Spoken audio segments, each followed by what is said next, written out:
In this video, Jim Rickards delves into the recent banking crisis, particularly focusing on the collapse of Silicon Valley Bank and its broader implications for the financial system.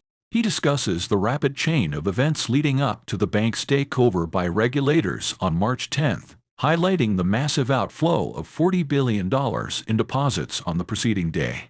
Rickards provides detailed insights into the factors contributing to the bank's distress, including its exposure to risky assets and the lack of adequate regulatory oversight.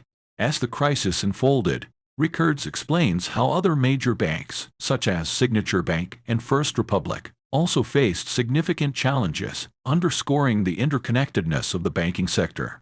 He further explores the role of cryptocurrencies and the impact of technology on the speed and severity of financial crises, emphasizing the need for swift and effective responses from regulatory authorities. Rickards draws parallels between the current crisis and past financial upheavals, noting that each crisis tends to be larger and more complex than the previous one. He raises concerns about the capacity of central banks to contain future crises, particularly if they exceed the limits of traditional bailout measures. Despite the temporary relief provided by stock market rallies, Rickards warns that the underlying problems in the financial system have not been fully resolved. The Silicon Valley Bank was taken over by the regulators on March 10th, but you can see it coming. It was in distress. There was $40 billion, $40 billion pulled out of that bank in one day on Thursday, March 9th, the day before it was taken over. $40 billion just hit the road, just left. It was a complete collapse. And I was having a discussion with my editor, my managing editor of one of our publications, Strategic Intelligence, and we had, you work a little bit in advance, and I planned to write something for our issue on climate change. It's a big subject, and I had outlined it. And he said, "Jim, we got to do this banking crisis." I said, "Of course, let's put climate change down the road. We'll work on the banking crisis." So I started researching and writing on Silicon Valley Bank. And then I'll get into more detail, but 2 days later, they took over Signature Bank. So, well, we got two banks now. We got to, zero in on this. There was a crypto connection, a Signature. And then the next day, First Republic hanging by a thread. And so I couldn't write fast enough because as I'm writing, the story is unfolding. And then you get all the corruption, insiders selling stock before the crash. So it just got worse. And then here comes Credit Suisse, right? The one thing I know, maybe a little before your time, but there was a very, very popular rock celebrity writer in the 1960s named Marianne Faithfull. She had a great career, lots of hits, Mick Jagger's girlfriend, etc. But her summary of the 60s, she said, if I wasn't there, it didn't happen. In her case, that was true. But I started to feel that way about financial crises. If I wasn't there, it didn't happen. I go back to the Herstatt Bank collapse in 1974, which was a shock. That was back before, that was a foreign exchange crisis, but it highlighted the fact that when European banks closed and the U.S. banks were just opening, if you had a failure here, it never settled over here. It wasn't real-time settlement. So there was just all these open positions of a bank that had just failed. The S&O crisis in the 1980s, the Latin American debt crisis in the early to mid-1980s, the flash crash in 1987, the Mexican tequila crisis 1994, long-term capital Russia in 1998. Of course, I negotiated that bailout dot-com crash. 2007 mortgages, 2008 everything falls apart. 2020 COVID. So I don't know if I'm a magnet for trouble, but I've seen my share of financial crises. And as an analyst, they have certain things in common. The entities are always different, the currencies are always different, but the dynamics are very much the same. And the one thing I can say is that this is not over. There's been a little bit of a sigh of relief, stock market rally, and okay, that's a normal reaction. But any thought that the problem's been solved, the bailout's complete, you're not going to hear more, is just not true. There's more coming. Get ready for it. I can't tell you. I'm not going to, pick a specific name, and we all know the names of the big banks that might be in distress. I'm not picking on any of them. I'm just saying that there are more dominoes waiting to fall. The really interesting part about this, and again, we can come back to the specifics, is that the dominoes falling is a good metaphor. It's, if you got 100 dominoes, you knock the first one, they're all going to fall. That's just physics. So how do you stop that? How do you stop that crisis? Well, you truncate, you drop a steel wall between two dominoes, and this one hits the wall and this one's still standing. But that's the bailout. But the problem is each crisis tends to get bigger than the one before, which means each bailout gets bigger than the one before. My question that I'm wrestling with, are we now at the point where the needed bailout is bigger than the capacity of the central banks, that they've pulled all the rabbits out of the hat, played all their cards, And again, this goes back to what I did say about the Silicon Valley Bank rescue. It is the biggest bailout in history, and I can explain why. But if that's the case, what else do they have? So now we're dangerously close to the point where it's no longer, oh, gee, let's wait for the Fed to bail it out, or let's wait for the ECB to bail it out. You get to the point, I think we're there, where you say, no, these guys actually can't stop it. And you lose confidence in the currency itself.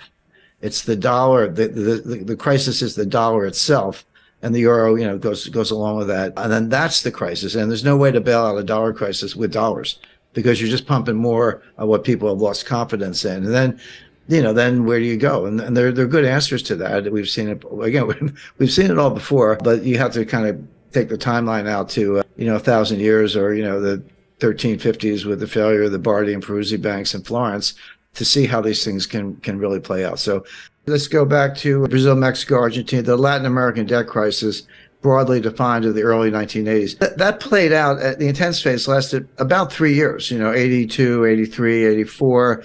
It wasn't until 1990 that we got around to Brady bonds, which were the ultimate refinancing technique. But the intense period lasted about 3 years. Come forward to 1998, long-term capital management.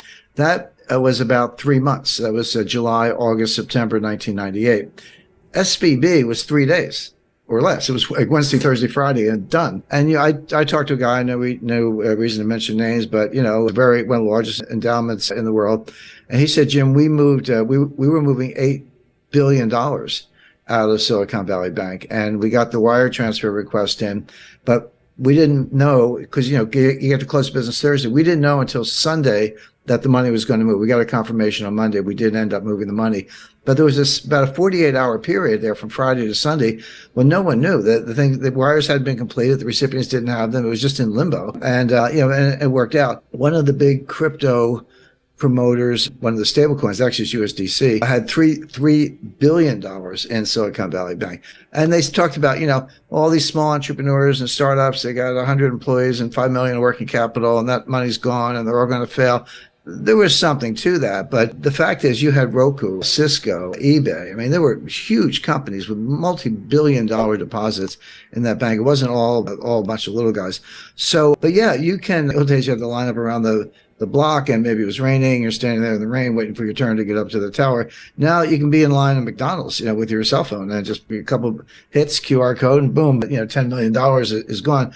And what Peter Thiel did, and he was right. I mean, I'm not criticizing him. He got his own money out, but he sent out like an SOS to Silicon Valley. He said, all of you, whoever you are, get your money out now. And a lot of people did, and that was that $40 billion. So the time frame is becoming more compressed because of technology, which means that the response function has to be equally compressed, or else you are going to have all the consequences of an honest to goodness global financial crisis. So, and I'm not sure if everyone knows the sequence, but on Friday night, March 10th, the FDIC took over Silicon Valley Bank. And they issued a press release, and they said, here's what we're doing. We're taking over, and we're putting it into what's called a receivership. Anyone with $250,000 or less, your deposits are fully insured. No worries. You'll have your money Monday morning.